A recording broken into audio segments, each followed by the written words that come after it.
Good evening, all. Am I audible?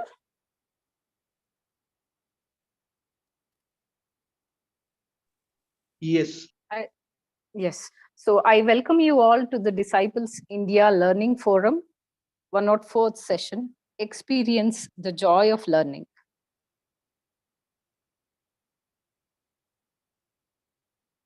My name is Viraja, and I am Placement Coordinator of Disciples India Group, and I'm the Joint Secretary of Disciples India Learning Forum.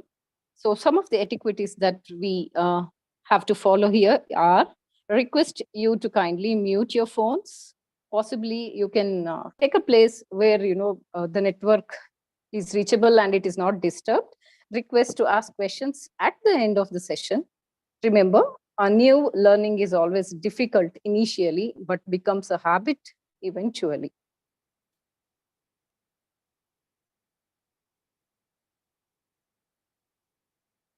Today's agenda: welcome and introduction, journey so far of DILF, Disciples India Learning Forum, guest speakers introduction, and the session follows.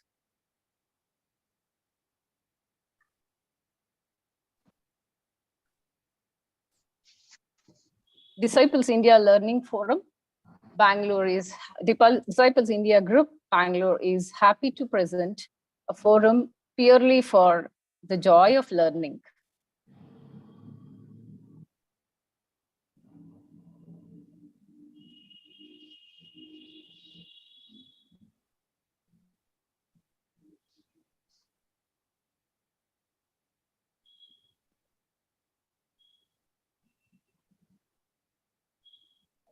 Disciples India Learning Forum organizing committee members: Dr. A.M. Suresh, Forum Advisor; Dr. B. Rupashri Tantri, President; Mr. Shiv Prasad K.M., Vice President; Mrs. Madhumati L., Secretary; Mrs. Viraja R., Joint Secretary; Mr. Akhilesh N.N., Assistant Secretary; and Mr. Dilip A.P., Executive Member.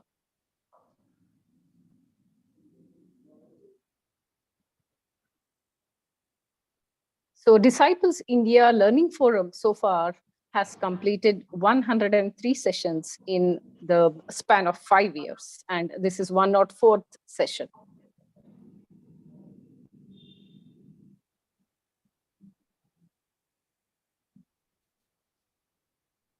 So 103rd session was in association with MLA First Grade College for Women, and it was done by Mrs. Sadhana Pote, IAS officer, and it was on employment and career opportunities for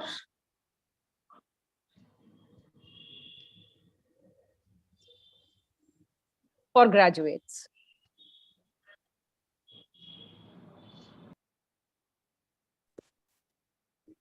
Now we all welcome you to this 104th session in association with St. Claret College.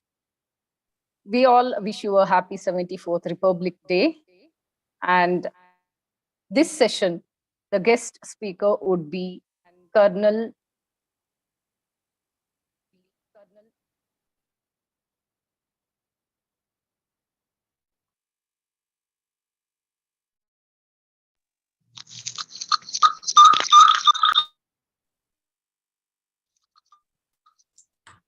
Okay, this session speaker is Colonel Gopal Tipni Kaushe.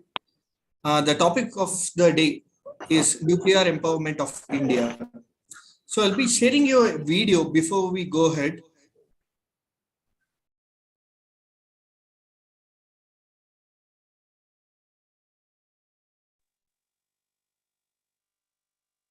Sorry, my phone got hanged.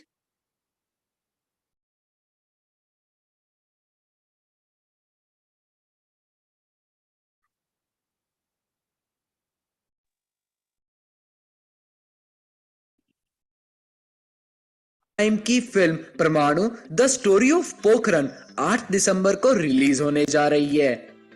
जिस secret mission पर यह film आधारित है उसकी पूरी दास्तां मैं आपको इस वीडियो में बताने जा रहा हूं। और दोस्तों, इस वीडियो को अंत तक देखने पर आपको अपने भारतीय होने पर गर्व होगा। तो दोस्तों, आइए शुरू करते हैं। भारत ने 11 और 13 मई 1998 को राजस्थान के पोखरण परमाणु स्थल पर 5 परमाणु परीक्षण किए थे। इस कदम के साथ ही भारत की दुनिया भर में धाक जम गई।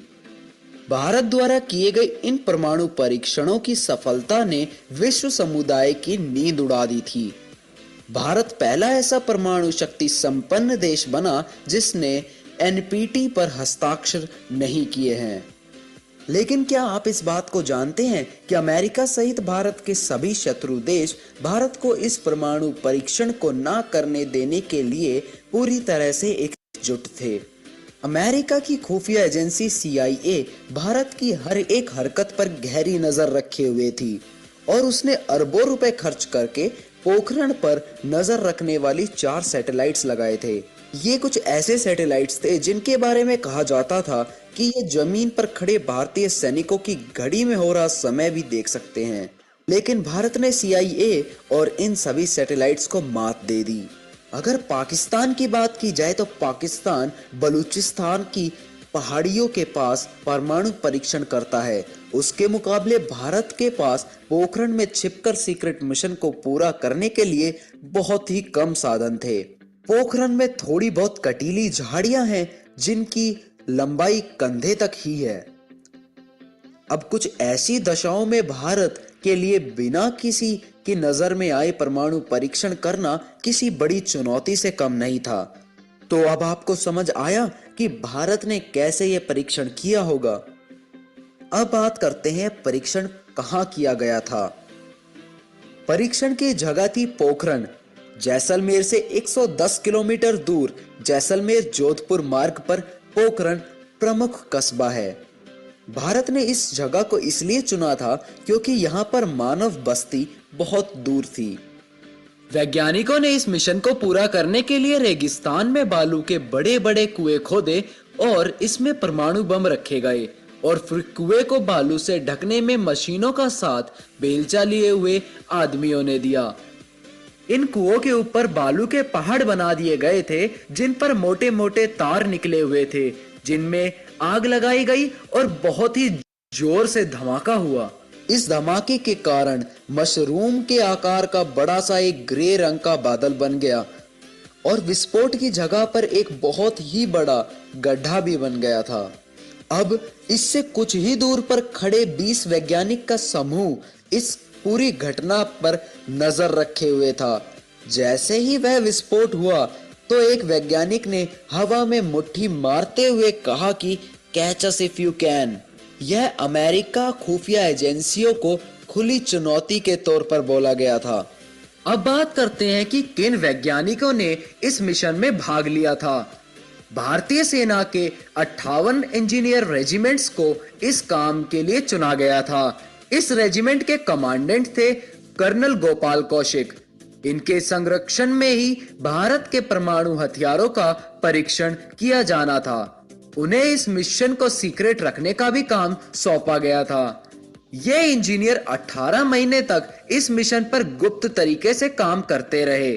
भारत के स्वर्गीय भूतपूर्व राष्ट्रपति श्री APJ अब्दुल कलाम और उस समय परमाणु ऊर्जा आयोग के अध्यक्ष R चिदम्बरम इस मिशन में शामिल 2 बड़े वैज्ञानिक नाम थे।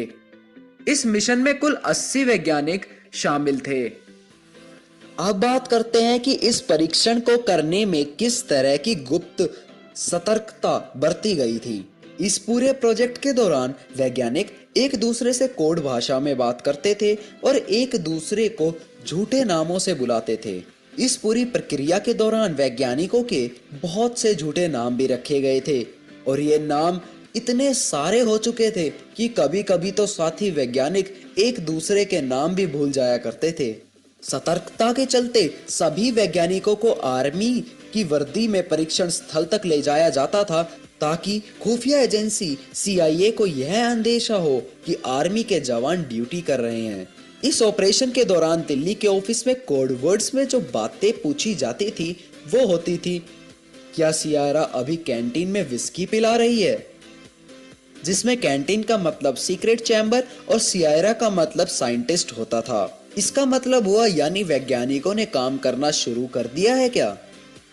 डीआरडीओ की टीम को चार्ली, बीएआरसी की टीम को ब्रेवो और मिलिट्री को माइक नाम दिया गया था।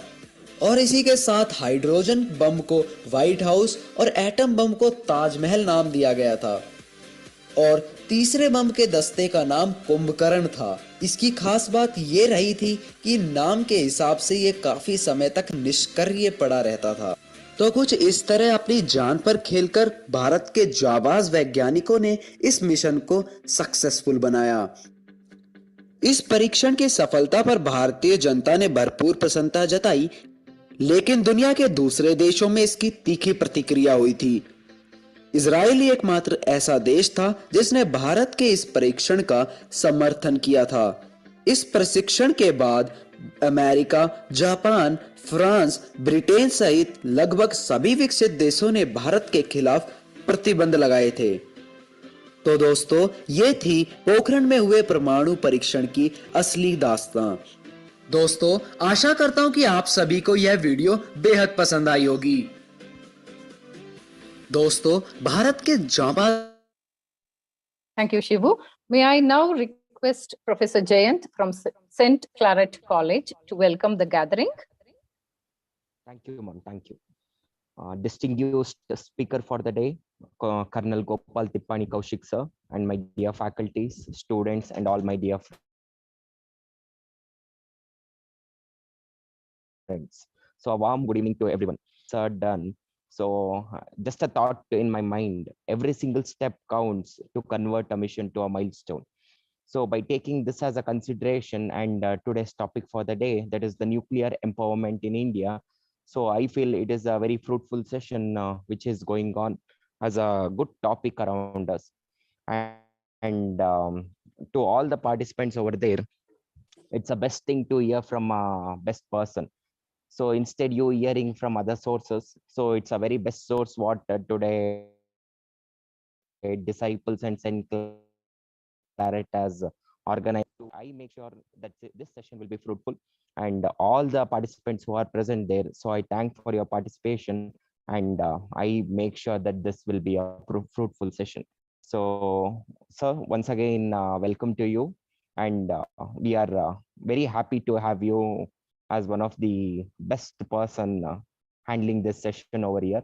And once again, thanks to Disciples India for getting such a resource to our session and once again making us proud. And once again, sir, you being giving your best to the society. So thanks a lot. Thank you, Jayant. May I now request Shruti to introduce the guest? Shruti. Thank you, ma'am. The pain you feel today will be the strength you feel tomorrow. Good evening, one and all. I would like to take this opportunity to introduce our speaker for the day, Colonel Gopal Tippani Kaushik sir, an Indian Army veteran who served in forces from 1974 to 2007. Sir began his military career in 1973 by joining the prestigious Indian Military Academy at Dehradun. In 1974, Sir was commissioned into the Corps of Engineers as the second lieutenant. Sir completed his Bachelor's of Science from University of Mysore, Bachelor's of Civil Engineering and post-graduation in Structural Engineering from College of Military Engineering, Pune, and civil qualifications in Business Administration and Computer Applications. Sir also completed a number of military courses during his service. Sir has served in various appointments and ranks in engineering regiments, border roads organizations, military engineering services, and in various formations of the armed forces. The crowning glory of Sir's career was commanding 58 engineer regiments during Operation Shakti Pooran II in 1998. With the assistance of Bharat Ratna and former President of India, late Dr. APJ Abdul Kalam Sir, Padma Vibhushan Dr. R. Chidambaram sir, former chairman of AEC and secretary of the DAE, and the later principal scientific advisor to the Prime Minister. Colonel Gopal T. Kaushik sir, his officers and troops, and the scientists led India's entry into the nuclear weapons world. This is regarded as one of the most important developments in independence. As a result, India became the sixth nuclear weapon state in the world and the first to do it using domestic resources. Sir was awarded with the Vashishta Seva Medal by Shri K.R. Narayanan, the President of India, for the aforementioned performances. After retiring, Sir devoted his time to inspiring both young people and the elderly to go above and beyond the call of duty to do something amazing. Sir is here to enlighten us with some meaningful insights on nuclear empowerment of India. Welcome you, sir. Thank you.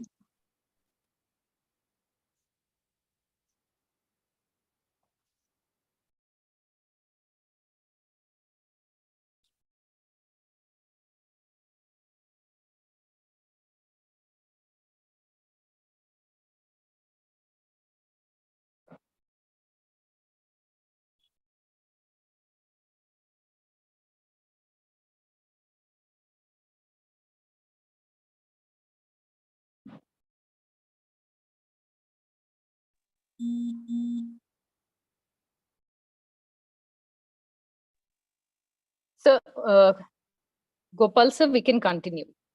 Okay. Good evening, everyone. And thank you, Disciples India Learning Forum and its office bearers and the members for the honor of addressing you all. Wish you a happy and prosperous and successful 2023. We've just about finishing the first month of the year, and happy Republic Day also. Now I'll straight away get on to the Pokhran issue. It's called Nuclear Empowerment of India. I was fortunate to be a part of this whole episode event that happened, and it was probably very successful in terms of the event itself, the secrecy that was behind it, and the aftermath also was successful. Let me tell you about Pokhran. The next slide, please.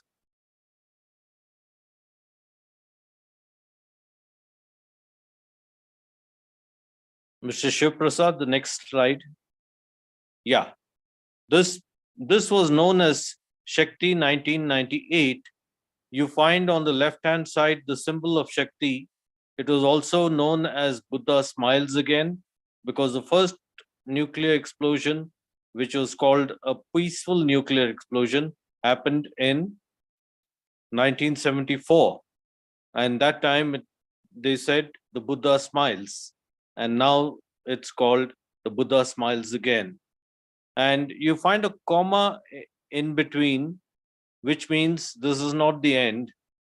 It's just a break now. Next slide, please. The tests conducted were on 11th May. You're all aware, those who were present at that time. 15 kT atom fission bomb, 45 kT thermonuclear hydrogen or fusion fission bomb. I'll elaborate a little about this. Usually you've studied in high school and college and all that an atom bomb means fission bomb where the nuclei break and the neutrons go and bombard the other nuclei, and fission takes place. The temperature then is about 1 million degrees Celsius. Can you all hear me? Can you hear me? Yes, sir. Yes, sir. Yeah. Yes, yes. I can't see my photograph this way. Anyway, and 45 kT is a thermonuclear bomb in which fission fusion is normally for a hydrogen bomb, and fission bomb, what took America 35 tests to master, we did it in one test. That's how good our scientists are.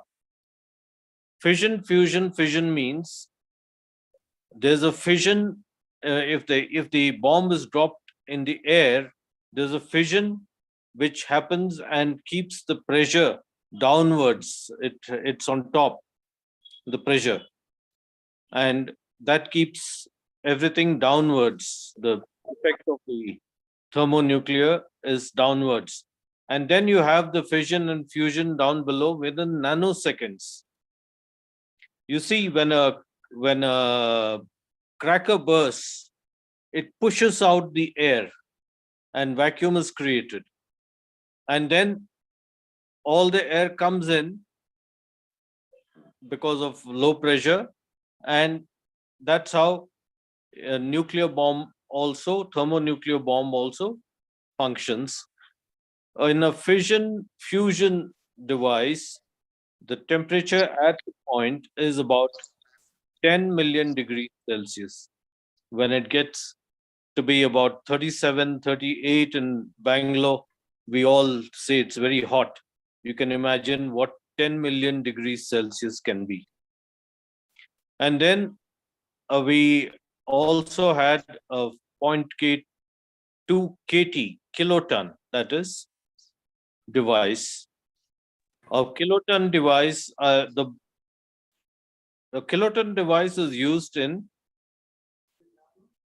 missiles and specific targets like military concentrations or a.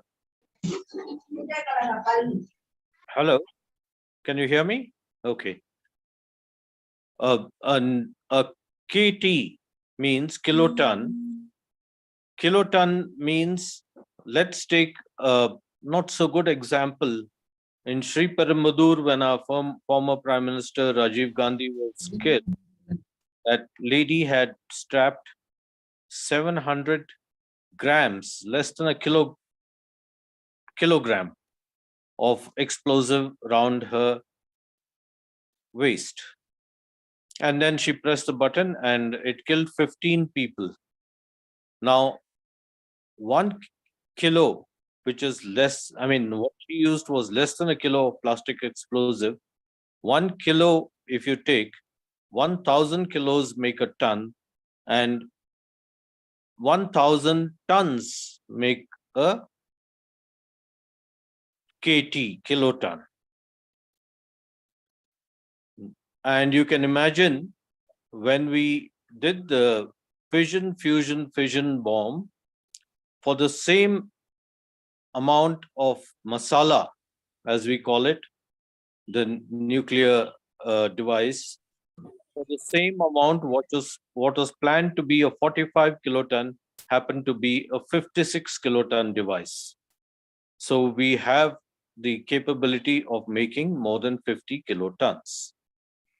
On the 13th May, there were 2 sub-kiloton devices for specific targets, 0.5 and 0.3 kiloton. The bigger ones, that is 15 kiloton and 45 kiloton, are carried by aircraft into the target territory and dropped. And the sub-kiloton devices are fired from within our country to the enemy country through missiles. You've all heard of BrahMos and Prithvi and things like that. So they are put into those and fired from our country with the button is pressed and it flies out. Next slide, please.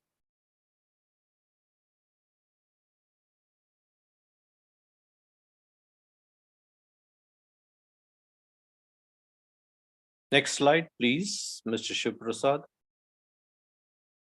Okay, the major departments involved, establishments involved were Department of Atomic Energy, headed by Dr. R. Chidambaram, then the chairman, Atomic Energy Commission.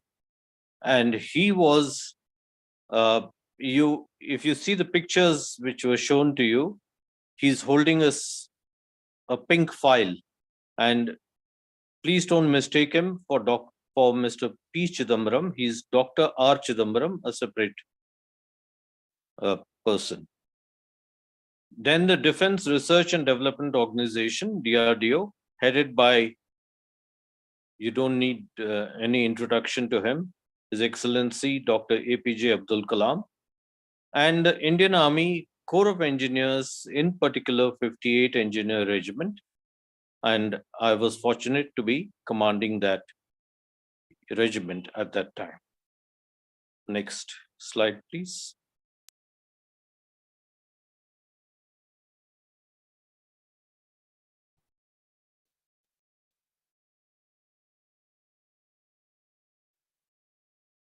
Okay, the tasks of the Indian Army I'll touch about, because the tasks of the other two organizations were, one was to make the nuclear material within a certain constitution, and the second configuration rather, and the second DRDO around the nuclear experiment, I mean the nuclear masala. What you have is conventional explosives in the form of two helmets joined together, and you all read about, or at least heard in the schools and colleges, about critical mass. Critical mass is, you can't have a nuclear explosion taking just a marble-sized nuclear material. It has to have a certain mass. Then you have a critical density. All over, it has to be compressed to a certain level of density. Only then the fission takes place. So you're aware of that. The job of the Indian Army was, those were done by the DRDO, the conventional explosives with detonators, timers, etc. And so that the nuclear material is compressed at the same time. The Indian Army, that's 58 Engineer Regiment of the Bengal Sappers, was given the task of construction and maintenance of test shafts and related civil engineering works, security of the test sites, material, personnel and information, transportation and communication, assembling of devices and laying cables, and the most important thing was the secrecy, camouflage and deception. In this, the CIA and other intelligence agencies were caught unawares by this. I'll elaborate a little on what all we did to maintain secrecy. Next slide, please.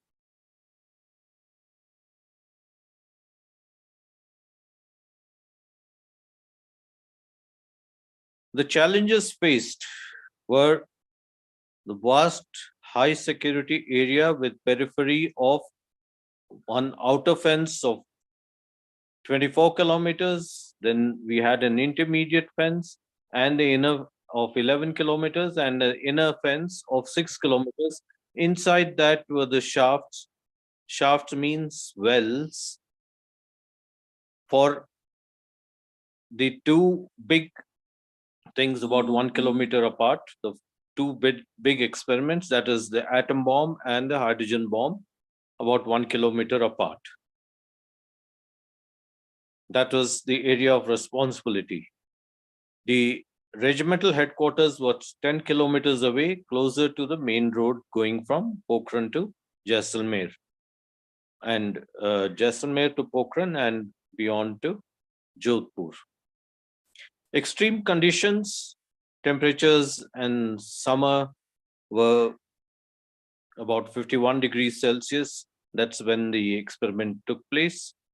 And in winter, it used to be -3. Sandy terrain and dunes infested with snakes and scorpions, sandstorms and dust storms. Those of you who've seen the movie Parmanu, starring John Abraham and Diana Penty, will probably know all about sandstorms and dust storms. Then fatigue, physically and mentally demanding time-bound tasks. In fact, we made 2 shafts for the 13th of May in 10 days' time. And each shaft had what is known as a canteen. That is a room at the bottom, we had a staging and a room about 10 feet deep and 8 feet wide. That was required to be made. And for the sub-kiloton devices, slightly smaller they were. Next slide.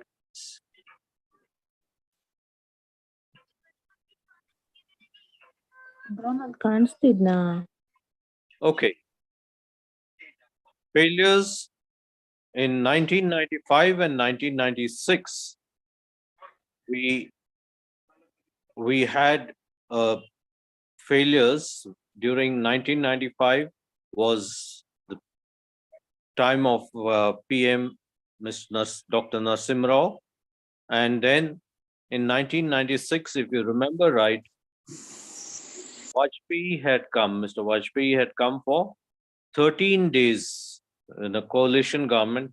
Both the times they had said, start preparing.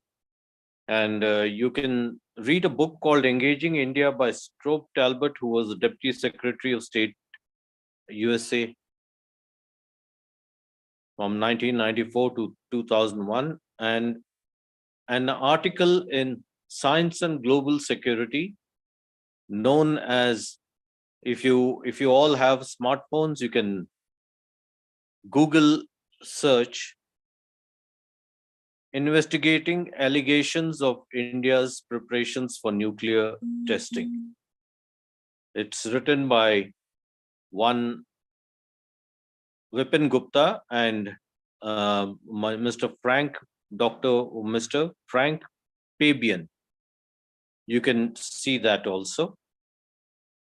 Security of information and activities from satellites, ground agents. We had caught about 3 spies and handed them over to the police. General public, own troops, telephone and radio bugs. Hurdles and hiccups, stemming of shafts and subsoil water. I'll tell you about these. Degree of difficulty in comparison with the PNE, peaceful nuclear explosion in May 1974. Well, in May 1974, India's intention and capability were unknown. Test location and preparations were unknown. You can't carry out nuclear tests everywhere in the country. It has to be a specific location. And in 1974, we had chosen Pokhran, which was the location was 5 kilometers from this time's location, 1998. And there was no habitation there. And that's why we had chosen that area. And even now, in 1998, we chose the same area. Then you have, at that time, only 1 shaft and 1 explosion. This time we had 5 explosions. In fact, we were ready with the 6th explosion when the scientists said that it's not required. It was to happen about 7 hours after the explosions, 2 explosions on 13th of May.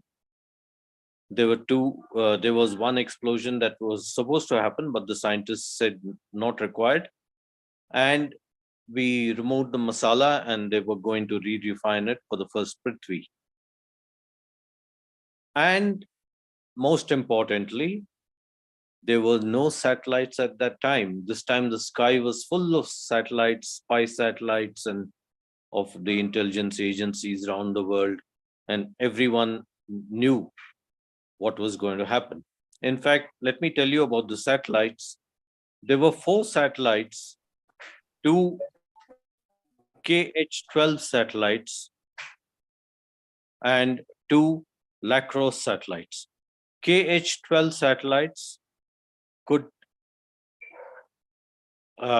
spot a book, a paperback book on the ground, like you've seen it, what Mr. Shiv Prasad projected one video earlier, that you could read the time on the wristwatch of a person. Well, that was a kind of resolution those satellites had, and Lacrosse satellites could see through clouds, dust storms, and what have you. So there was nothing to hide from them. We only had to do deception and dummy activities right through. Next slide, please.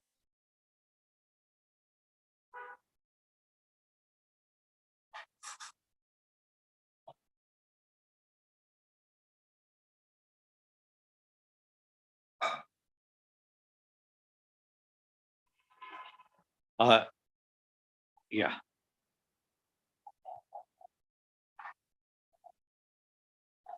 The next slide.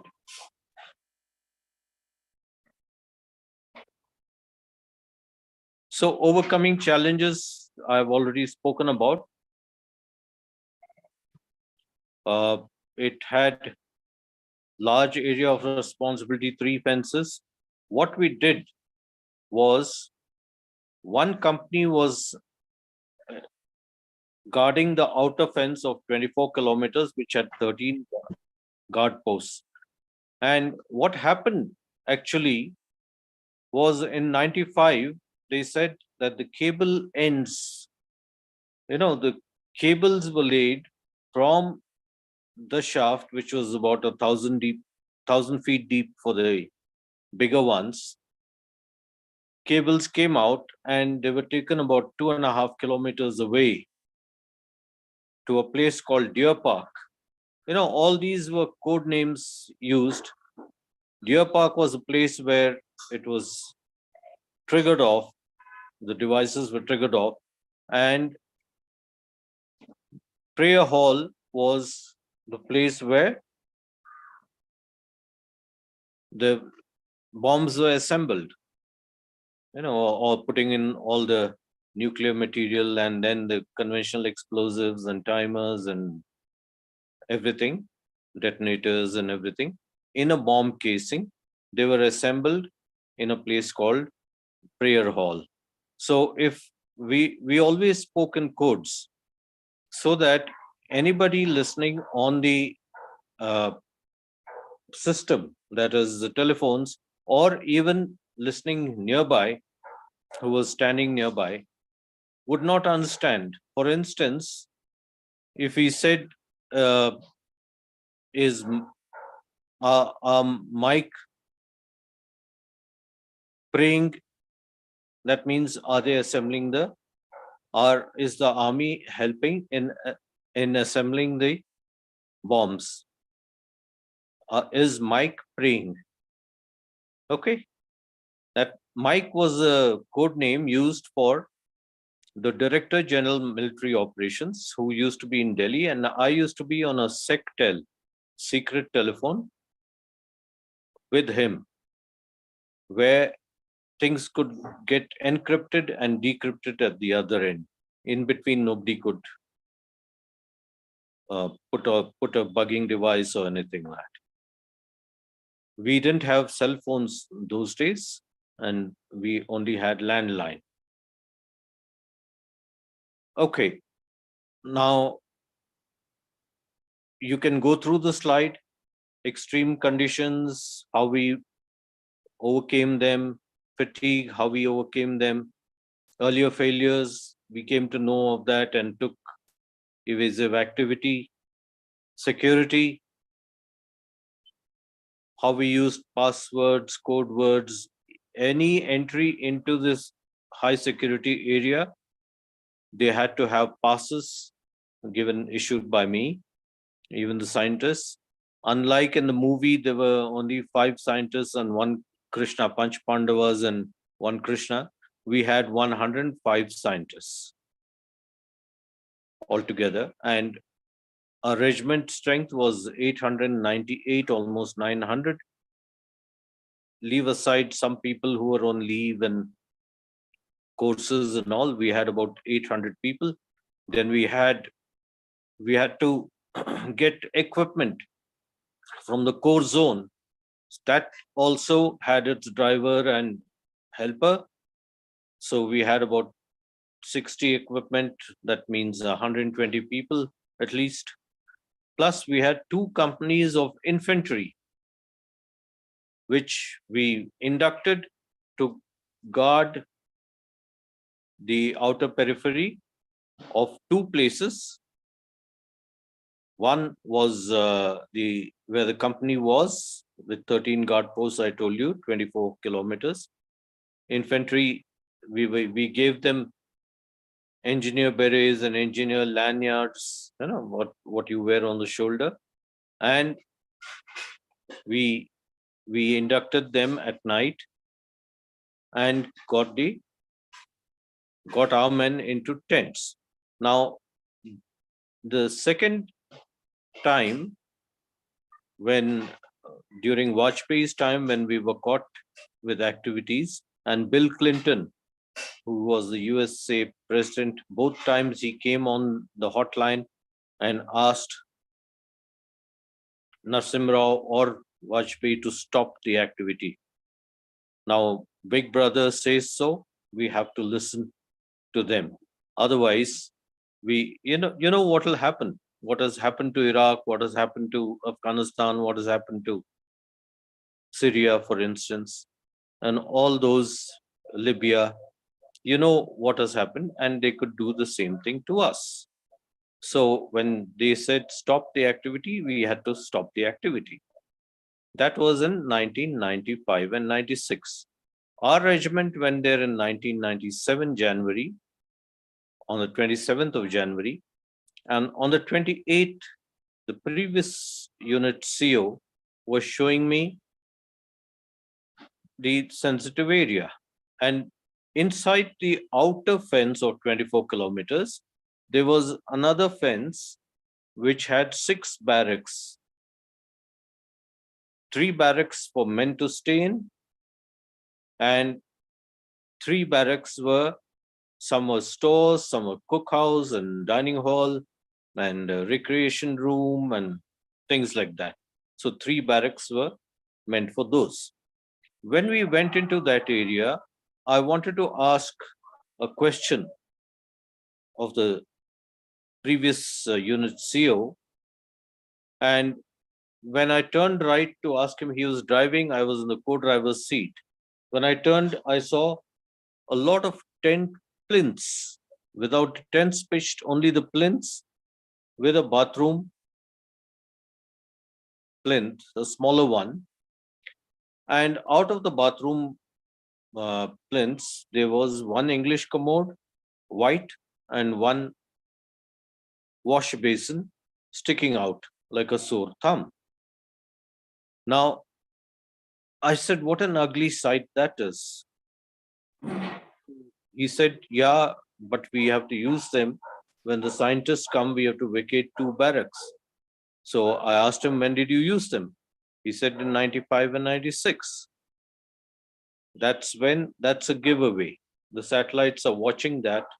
And when the scientists come, you pitch the tents and get your men, whether you get them at night or day, it doesn't matter. But during the day, they can see. The satellites can see that. So what we did was, once a previous unit CO left that location, I called my company commander and told them to pitch 10 tents. and at random, maybe a week, maybe 10 days, maybe 12 days later, pitch another 5 tents, so 6 tents, and then remove 3 tents and pitch again after a few days, a few more tents.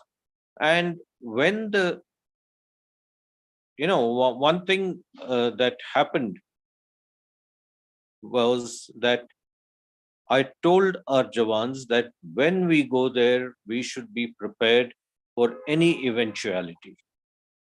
The government can give us a go ahead anytime. So we should be prepared for that. And it will happen. If you're prepared for that, it will happen. That's what mattered.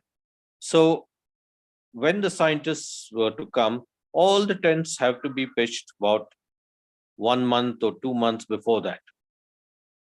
So what happened was that the tents were pitched, all the tents were pitched, then some tents were removed, then again pitched. But a month before the scientists came, all the tents were pitched. Now, the satellites would have observed all that right from the beginning, right from January 1997. The explosion happened in May 1998.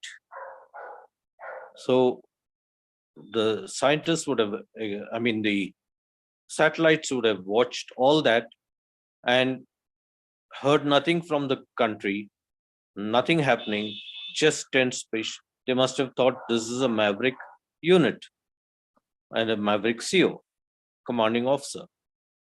So that happened, and because of those measures, another measure we took was we went about 30 kilometers apart. You see, in 1996, why they were caught, officially what came out was that they had made a sand mound because we had to fill the shafts. Every cubic centimeter of the shaft had to be filled with sand so that there's no radiation when the explosion takes place. All the radiation is absorbed by the sand and it goes down and it remains there. That's what happened. And because of that, to get the sand, they'd made a huge sand mound about 100 feet long, about 10, 12 feet high. They'd used a dozer. Now, this was caught by the satellites next to the blob. A blob is a double fence and a camouflage net put on top, and next to that, sand, some activity. So they said, Bill Clinton came and told Vajpayee, stop it. That happened. But the actual giveaway was also this, the plinths, the tent plinths. So that's why we had that. And we asked our men not to make any more sand mounds. Identify where you can get the sand from. Have a payloader or something that can load a tipper vehicle and get them to the site and let them unload there. That's what we did. And we did 3 shafts on the night of the 10th. We could, 10th of May, we could stem the shafts, as they call it, fill them up with sand. And that's on the 11th of May, the explosions took place. Again, on the 12th of May, we filled the shafts. And on the 13th of May, the two explosions took place. It would have taken some time to do the 6th explosion, about 7 hours, to fill the shaft. That was one portion. And then have another explosion, but we didn't do it. I told you that. Okay, next one. Next slide. Now, this is what a shaft looks like. It's about 1,000 feet deep. On top is a bracket with a pulley. There's a staging made at about 12 feet from the top.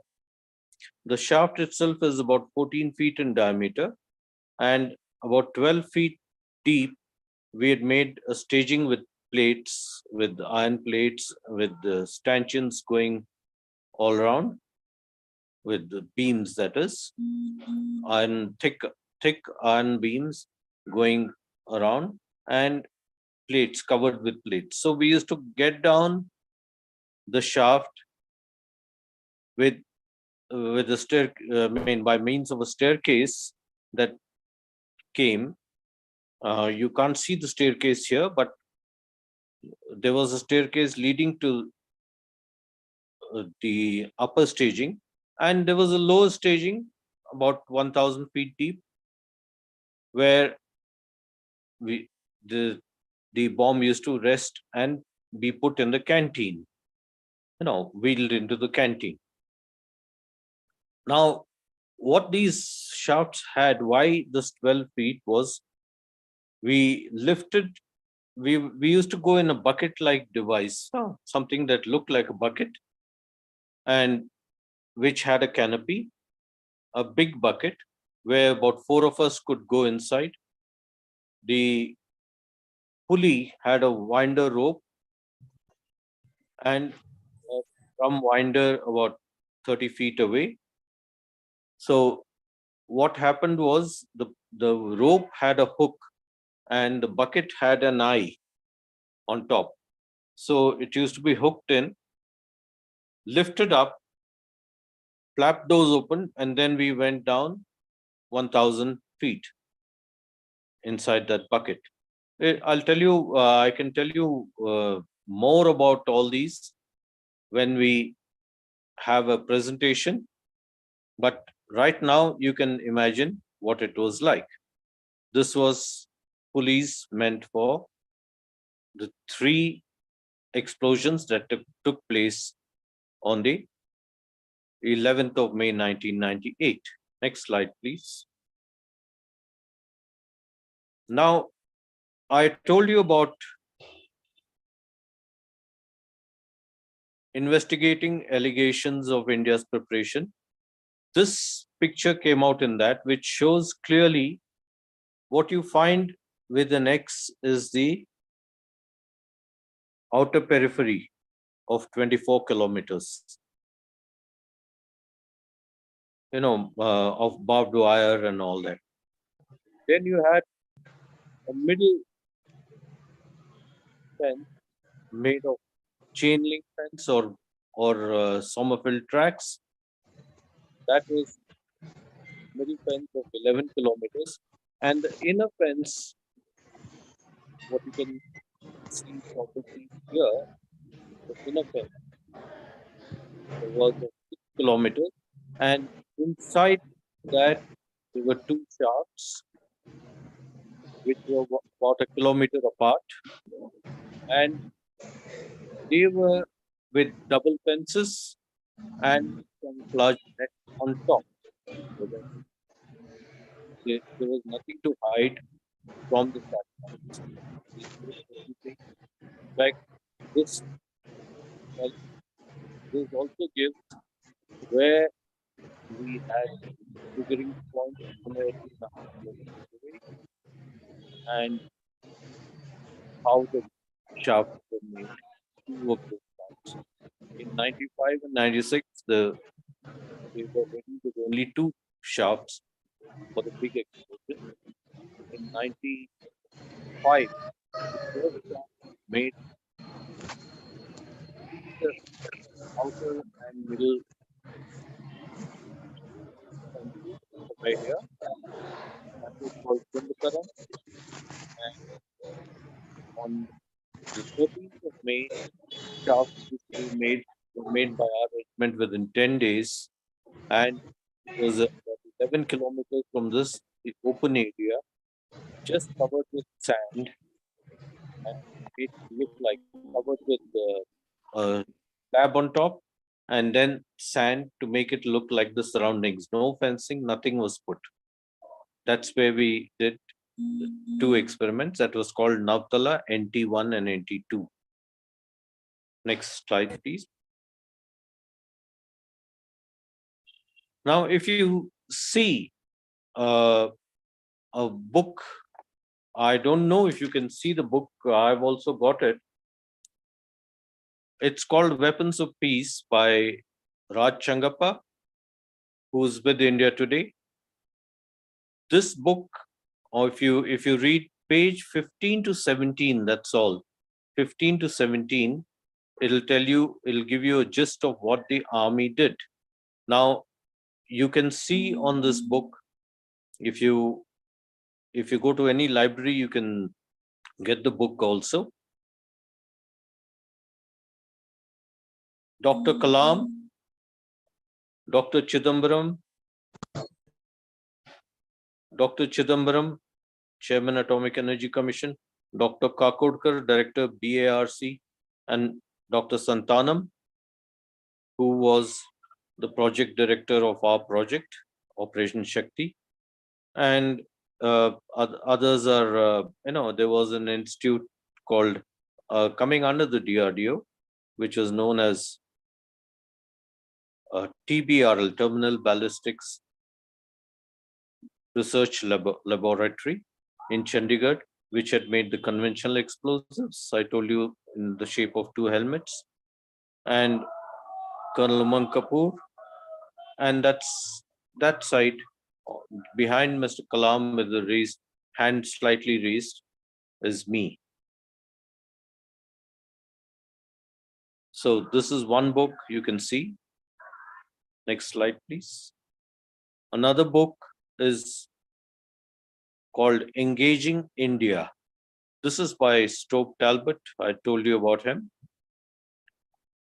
He and our external affairs minister at that time was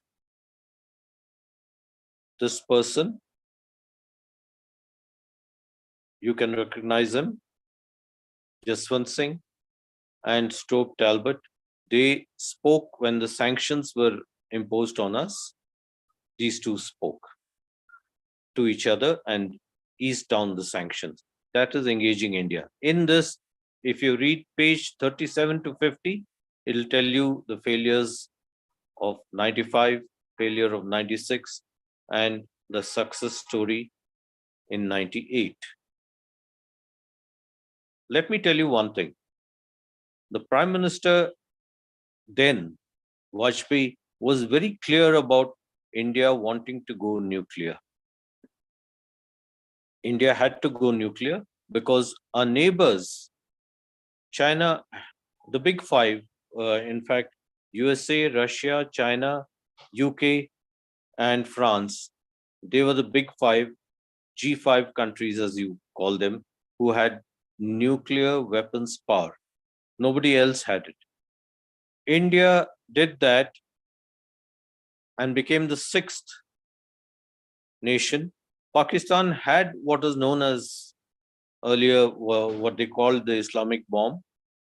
And in Chagai Hills, they went horizontal into the hills and a little vertical down below and kept the bombs there and sealed that.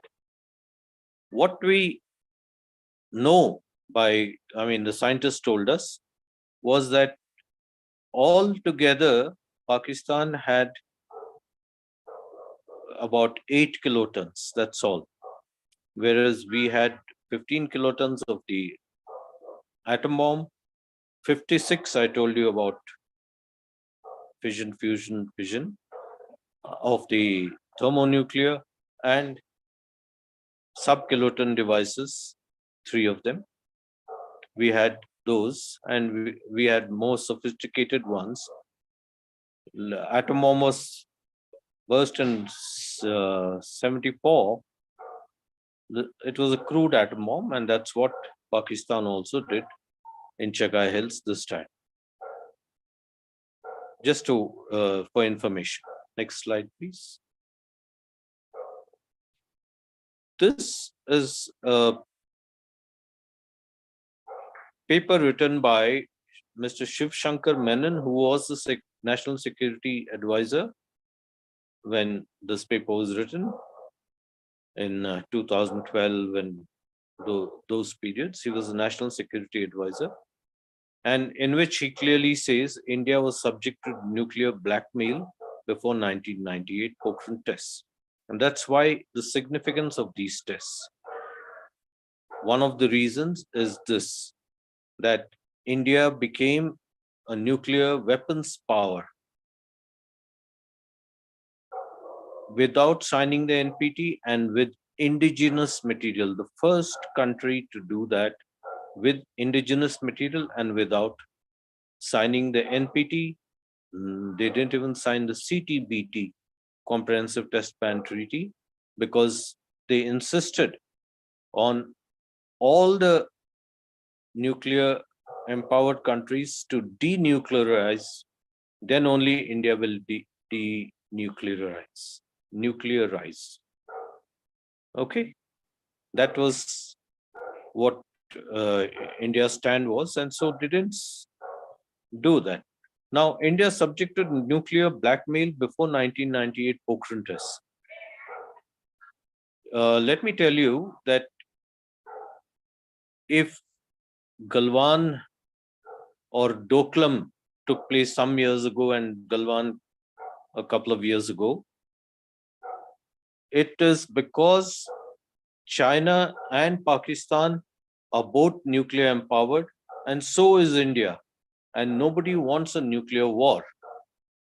A nuclear war can cause a lot of damage. You've studied that in the colleges and schools and all that all about flash, light, flashes, light, heat, blast, thermonuclear, what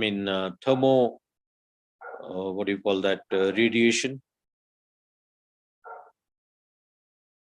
That is alpha, bravo, and gamma rays taking place.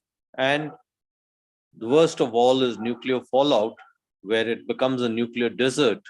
The whole area becomes a nuclear desert, and for miles on end, you have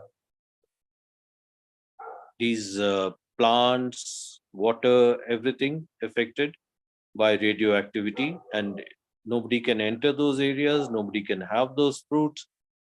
Children born to people who are affected have what is known as genetic mutation. They're born without legs, without arms, without an eye or without both eyes, and all that. Heaven forbid anything like that happening. It happened in Nagasaki and Hiroshima. We know about that.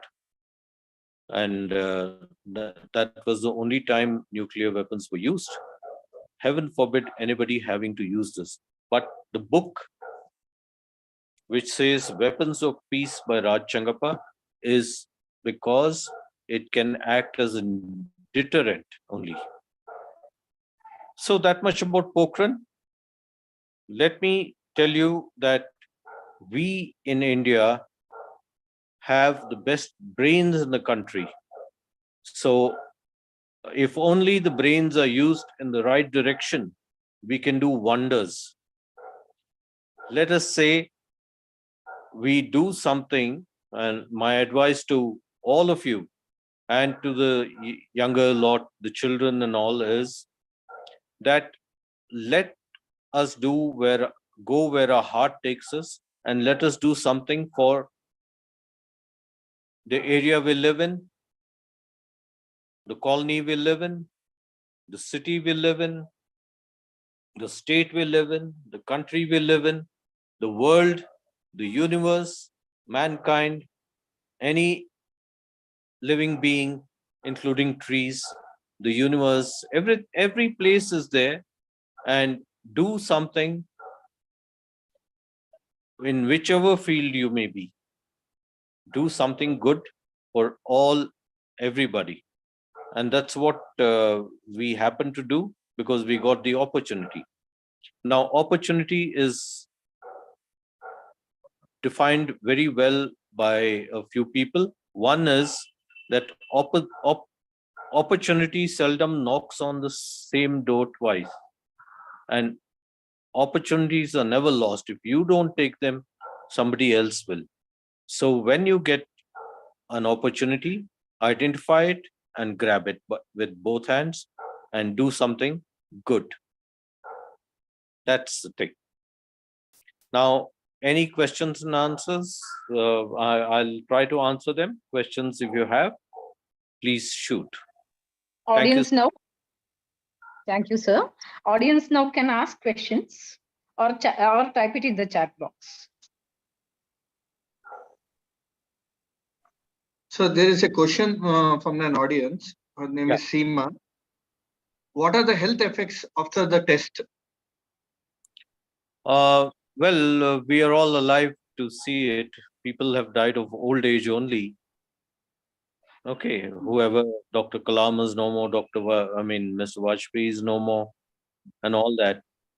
So we had ensured that there is no radiation leakage by placing instruments at various places and before carrying out the tests, and even at various places down the shaft, there were pigeonholes where instruments were kept, and we found that there was no radioactivity loss.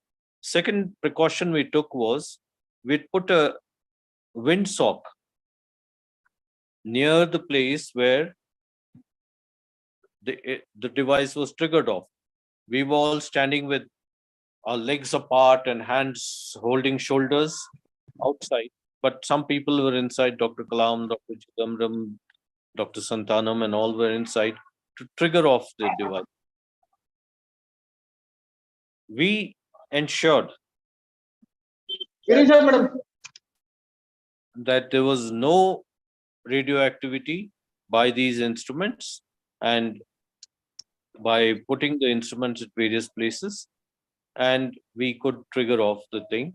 And the windsock was that for 5 kilometers there should be no habitation, and when the wind goes in that direction, we shall blast off. Now we were ready at 10:30 in the morning. The blast took place at 3:45 in the evening. You can imagine how long we waited. The whole day, almost half a day, we waited for the wind to change direction into a place, into an area where for 5 kilometers there was no habitation.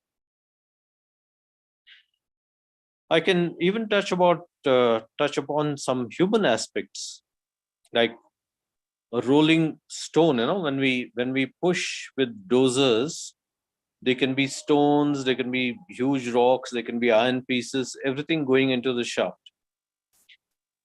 One innovation you can see on Gopal Kaushik Pokhran, if you put on Google search with your smartphones, you'll get a lot of gen about that. One is that, and what is known as the billiard sticks concept, because of which Pokhran took place. If this billiard sticks concept was not there, Pokhran wouldn't have taken place. I can tell you that. The innovation that we did was in lieu of sandbags, which were to be kept about 4 meters high at the bottom near the canteen. In the well, the scientists didn't want any rocks or stones damaging the pipes. We had about 18, 20 pipes around. Two of them for triggering off the device, two of them with a closed circuit camera at the canteen.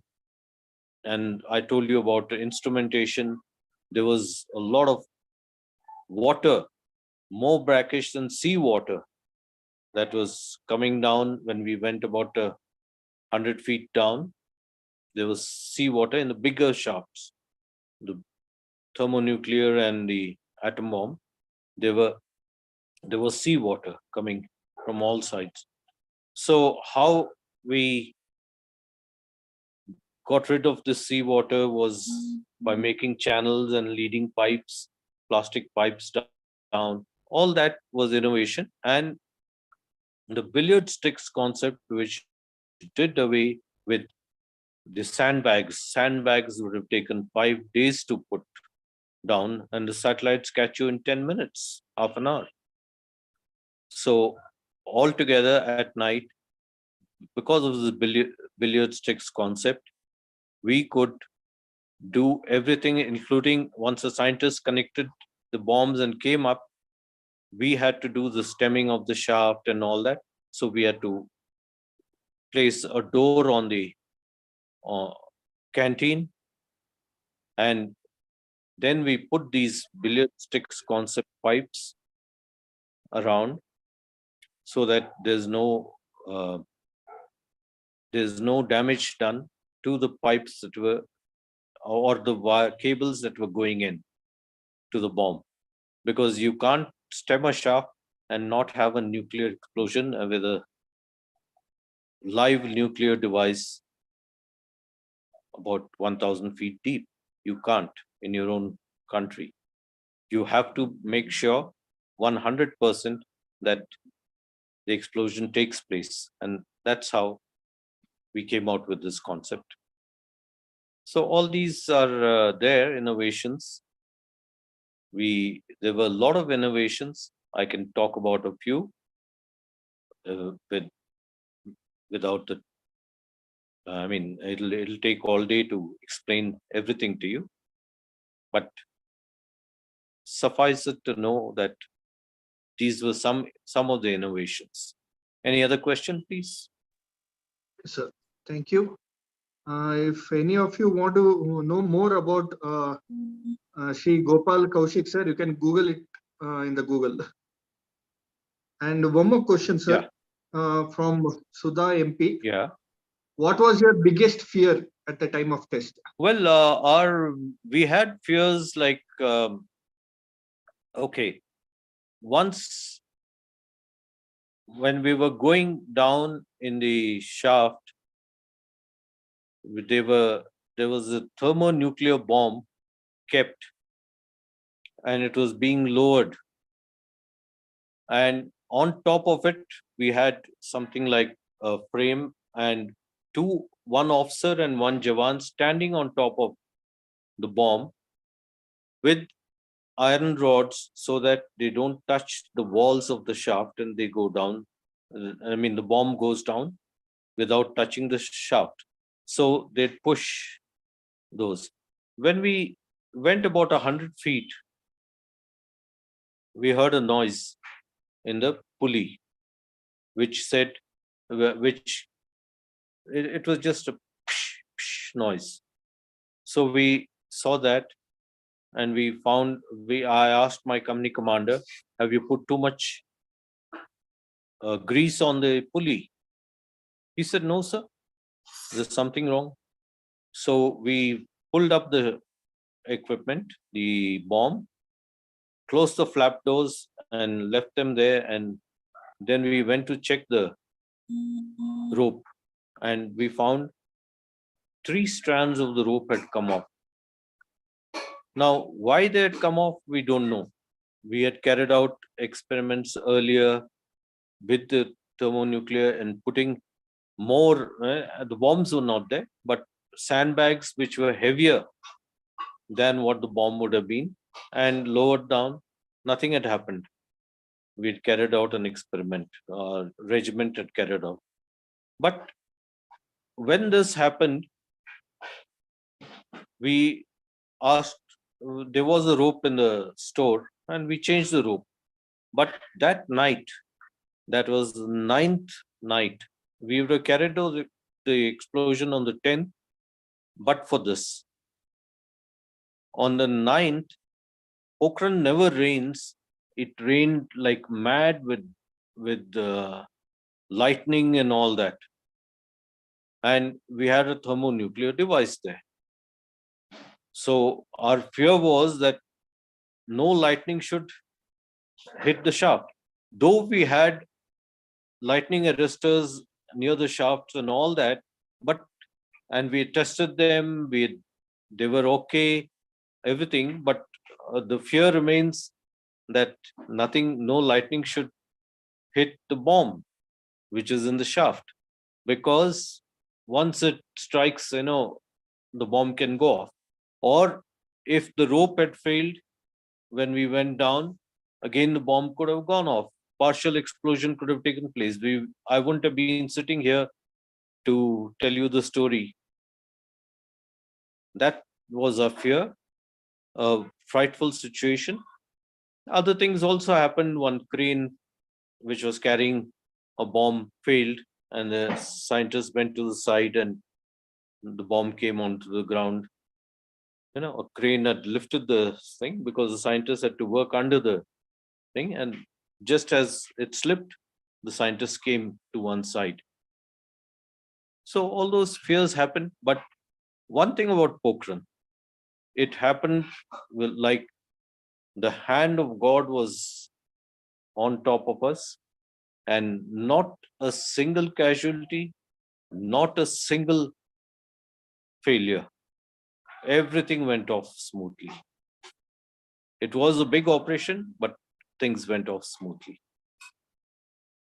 Anything else? Any other question? Thank you, sir. Viraja, do you have any question? Hello. Yeah, please. Sir, I have a question.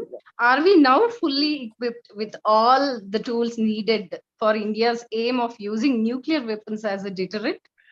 You know, we are far behind Russia and America. Russia is supposed to have about 6,800 or so, or 900 nuclear weapons. America is supposed to have 5,300 or 800, 5,800 nuclear weapons. Third comes China, which has about 360 nuclear weapons. Then India and Pakistan have the same amount, about 160. And there are 9 nuclear nations now. Ours was the 6th. 7th was Pakistan. Then about Israel and North Korea also have nuclear weapons. So, and there must be a lot of other countries which have not declared that they have nuclear weapons. Only when they attack, they can launch nuclear weapons. So your question about do we have enough? I won't know, because it's kept such a secret that I'm out of that place and I've retired. So I won't know how many nuclear weapons we have, but we have enough to make Pakistan a nuclear desert. We have enough to make at least a portion of China a nuclear desert if need be. Okay. So there's another question. Yeah. What are the factors India's nuclear policy is influenced? Yeah. India has a no first use policy. That means we won't be the first to use nuclear weapons, or if the adversary uses either nuclear or conventional weapons, we have the option to use it against them. But we won't raid any country. We are not ambitious that way. Though we have the best brains, I told you, in the world, if it's used in the right direction, it can fetch results. But our policy is not to use nuclear weapons first. That is one foremost. But we have to have minimum deterrence. If somebody tries anything funny with us, we can use these. So that's why we became a nuclear weapons power. Okay, sir. Thank you. Welcome. From the audience side, any questions? You can unmute and ask. We can take up one more question. So there are a lot of questions actually. If you have the time, fine. If you don't have the time, no. And there are certain things that I can't reveal. So Yes. So I'm actually filtering some of the questions and asking you, sir. please. Yes. If no questions, you can go ahead. There are some feedbacks also, sir. Okay. Thank you, sir. It was a wonderful session. Wonderful session. Thank you very much, sir. Today we got to know that Russia and US has more than 5,000 nuclear bombs. Oh, Russia has 6,000 something. 6,800. You're telling, sir. Though it's Thank you. if you put on Google, search on Google, you'll get to know how many. I mean, it's just a guesstimate, but Mhm. it won't be very wrong. It'll be somewhere around that, give or take a few. Okay. So thank you very much, sir. Your talk was very inspiring. Got to know a lot about the nuclear and our India. Very knowledgeable session. Thank you. So thank you, sir. Thank you. Dear participants, Good evening, sir. Yeah. Sir, Good evening. sir, can I give the vote of thanks, sir? Oh, yes, sir. Yes, sir. yes, Distinguished speaker, teachers, and my dear friends, a warm evening to one and all. I, Deepika, deem it a great privilege to prepare the vote of thanks on this momentous occasion. On behalf of St. Claret College and on my personal behalf, I thank the Almighty God for making today's session a great success. I thank our resource person for the day, Sir Colonel Gopal Tippani Kaushik, for his wise words, for sharing his personal experience, for his guidance, and for the encouragement, which will surely help us to enhance our knowledge. I also thank Disciple India Learning Forum for providing us with this wonderful platform. Now, I take this opportunity to thank the St. Claret College for organizing this event and the principal, Reverend Father Thomas V. Thenardier, for his continuous support in his absence. My heartfelt thanks to Mr. Jayant H., Assistant Professor, St. Claret College, for organizing this event successfully. My special gratitude to Sir Shiva Prasad for his constant support in this event. Last but not the least, I thank all the audience for your cooperation in making this session a fruitful one.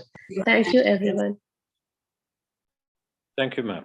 thank you. Thank you. Dear participants, just now I have uploaded a message in the chat box. Kindly fill up the feedback form and you'll be getting an e-certificate from it. And before we wind up, I request everyone to stand up for the national anthem.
Thank you all. Thank you, sir. Thank you, Gopal Tippani Kaushik, sir. Thanks for this enlightening session of yours. Thank you so much. Welcome, ma'am. Thank you.